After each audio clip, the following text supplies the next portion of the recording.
لباجار هولێرê ژمارەك ji pizîşkin Rojavayê Kurdistanê xwedane hev û nexweşxaneyek taybet bo penaberên Rojavayê Kurdistanê vekirin û li gorî wan ev nexweşxane wê têkeve xizmeta penaberên Rojavayê Kurdistanê. برينداني مج روجافا هاتمان قلكي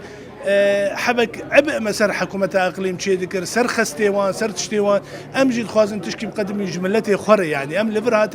هاتن انه امجي واجبين ملت فقرين يعني ام ملتي مايل عردين قناه روداورد بيجم حفت روجا حمس اقصاءات كامله حتى ما كاتبين مي سياسي كامله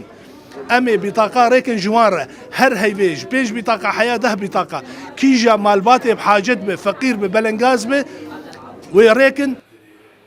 Di vê nexweşxanê de gelek coreyên pisporî duwarê pizîşkiyê de hene weke pizîşkên zarokan û pizîşkên jinan. أطفال البيضة هي وحديثي الولادة تبغوا رفاعهم حواضنا وعناية مشددة شغالة دور أقسام دهن قلبية بإيكو دوبلر وبجهد وناقش مجهز بأحدث أجهزات هي عظمية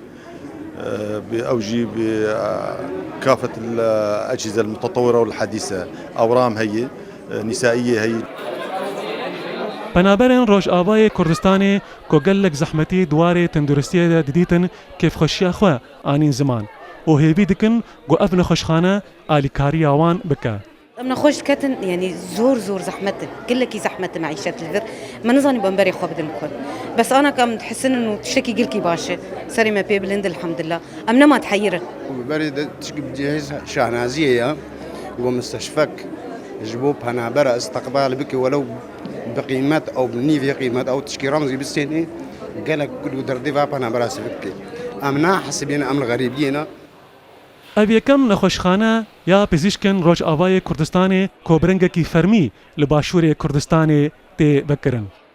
Di demekê ku birînên penaberên Rojavayê Kurdistanê naye ijmartin jimarek ji pizîşkên Rojavayê Kurdistanê ev nexweşxane vekirin û hêvî dikin ku hinek ji birînên penaberan derman bikin. Dilxwaz Behlewî, Rûdaw, Hewlêr.